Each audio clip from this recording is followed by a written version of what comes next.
Unit 11, Crisis Management. Recording 11.1. What are the commonest crises that businesses face today? Today, companies face crises in three areas. The first is when a brand or a product has a failure or a perceived failure or problem. The second area where there is perception that management or corporate behaviours have been not up to the requested standards.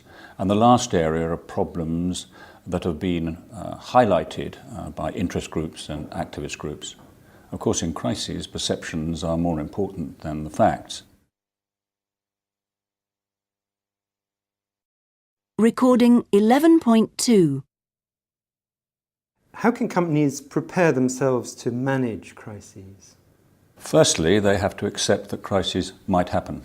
And secondly, they have to make sure that they realise and understand all the audiences and groups that may take an interest when a crisis hits. And thirdly, they need to prepare their plans and then test and validate them through exercises and training. Recording 11.3. Can you give us some examples of crises which were handled well? Yes, I'll give you two examples. The first one, and probably the most well-known in the crisis management field, is Johnson & Johnson's handling of the Tylenol case. This is when some headache pills were spiked with cyanide, which led to some deaths. Johnson & Johnson were very open and very clear in what they were doing, and they successfully brought the brand back to market. In the second case, Heineken, out of Amsterdam, were faced with the problem of having 17 million bottles of beer with glass in them. And these were in 152 markets. And again, through open communications and proactive response, they successfully managed the recall and maintained brand confidence. And can you tell us about some poorly managed crises? Two examples. The first one would be Union Carbide's handling of the Bhopal tragedy in India. This is when a leak from a chemical plant killed many of the local community. And in this case, Union Carbide was secretive and slow to response, and they were seen to be handling it very badly. And today, there are still liability cases going on for this particular incident. The second case would be the Mercedes handling of the Baby B, a new small car, which when it was tested by journalists in Scandinavia were found to be unstable. And in spite of video evidence of the vehicle rolling, but Mercedes for 3 days continued to deny that it could possibly happen. And of course the public and the media became very cynical about the new product, and it took some time to be able to win back this trust.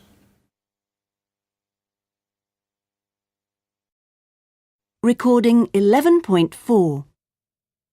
1. Could you answer my question? 2. Would you mind answering my question? What is your policy about gifts to customers? 3. Could you please tell me how many sales staff you employ? 4. Could you tell me how many sales staff you employ? 5. Do you deny that bribery is a common sales strategy of your company? 6. Could I ask why you're replacing your sales director? 7. Do you mind if I ask how many letters of complaint you've had from doctors? 8. I'm interested in knowing whether you consider yourself an ethical company. 9. Isn't it true that you don't care how your staff behave as long as they meet their sales targets? 10. May I ask why you didn't investigate the allegations more quickly? 11. Surely you're not saying that no payments were made? 12. Could you clarify what gifts can be offered to customers?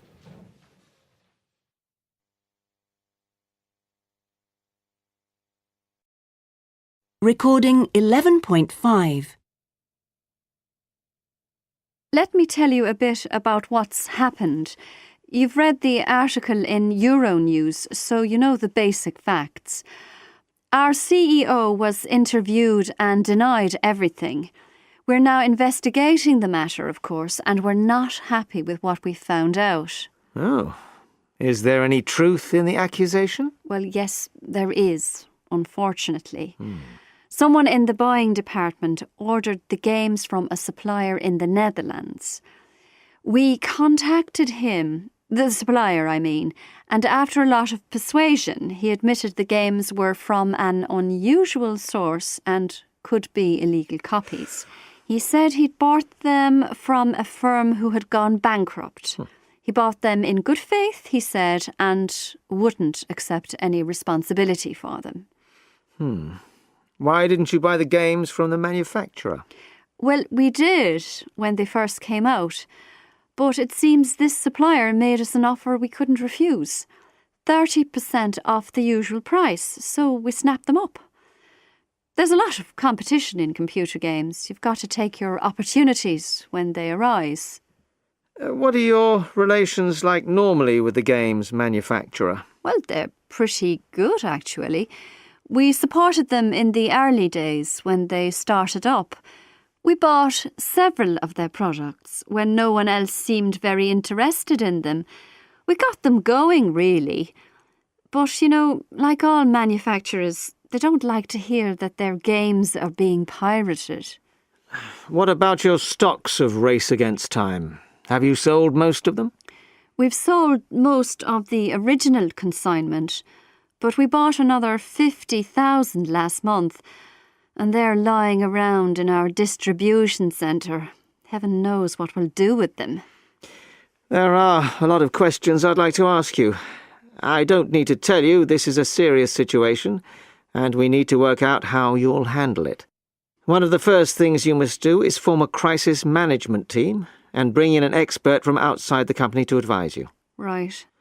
I can help and suggest someone suitable for the job.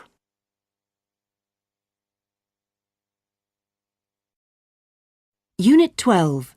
Management Styles. Recording 12.1. What are the key qualities for a successful manager today compared to the past? Today, a key manager must listen. A key manager must ask questions.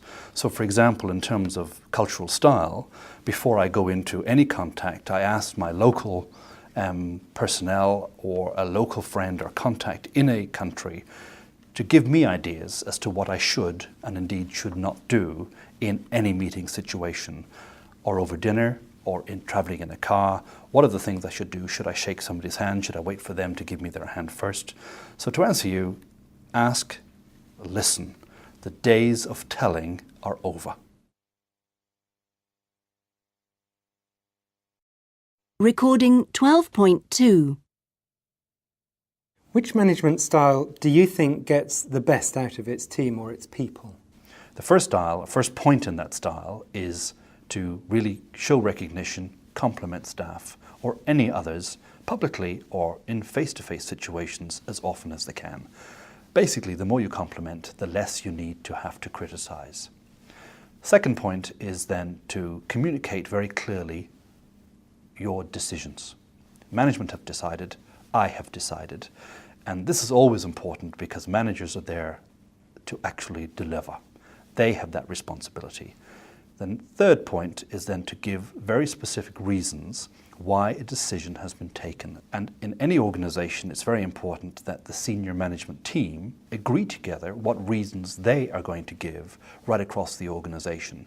This, we find, stops rumors. Fourth point should be then to explain the benefit of this decision to the individual, to the organization, to its customers.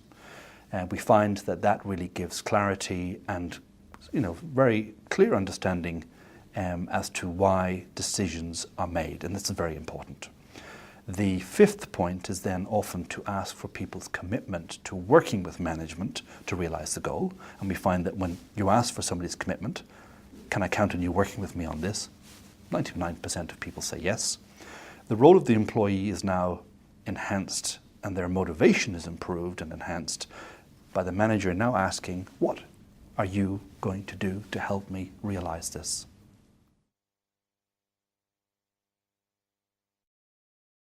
Recording 12.3.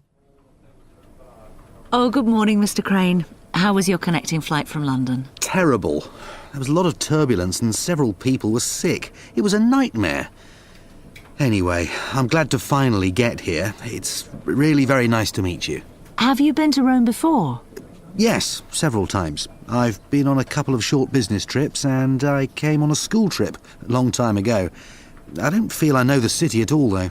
Where are you staying? Right in the centre. The Grand Hotel. Oh, yes. What's it like? Not too noisy, I hope. No, it's great, thanks. It's very comfortable and the service is first class. And how's business at the moment? We're doing really well, thanks. Business is booming. It's been our best year so far, but I seem to be working all the time. No holidays coming up? No, I'm afraid not. Not for a while, at least. It's all systems go at the moment, until we get this new office up and running. Yes, I know what you mean. So, what do you do to relax, to keep the stress away? Oh, I enjoy tennis when I get the time, which isn't very often these days. Well, you must try and see some more of the sights this time. What do you think about the city? I'm really impressed. The architecture is fascinating.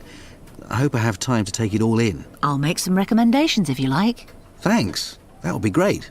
Now, would you like to go for a coffee? Yes, thank you. I'd love to.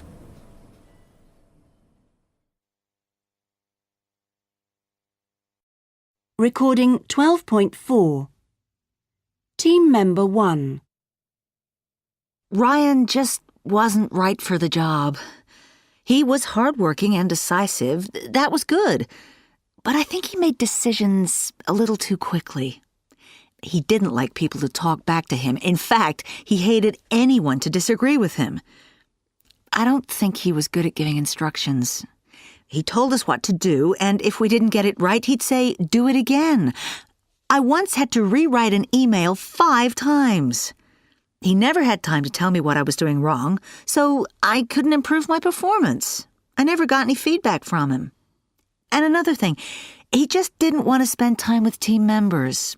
It's not that he didn't like us. He just couldn't be bothered to get to know anyone. Team Member 2. Ryan had some good points. He was a strong manager, always decisive and direct with us. He didn't like it if people made excuses for not doing a job properly. He gave clear instructions, but they were a bit brief. Some people say he needed to explain things more. In my opinion, he didn't set clear goals. If he wanted you to write a report, he didn't tell you how long it should be and when he needed it by. And then he would call you and say he wanted it on his desk by the following week. Another time, he wanted information about incentives to staff, but didn't tell me how I should get the information. Team Member 3. I don't have much work experience. I'm a new employee, so I liked certain things about Ryan's management style. He told me exactly what to do, and if I didn't get it right, he gave me an opportunity to do it again, and yet again, if necessary. But he wasn't a good manager. He never gave me any work to do that was really interesting or challenging. I think he tried to do too much himself. He didn't seem to trust me. I like warm, friendly people. Ryan wasn't like that. He wasn't really friendly with anyone. He had no real friends in the team.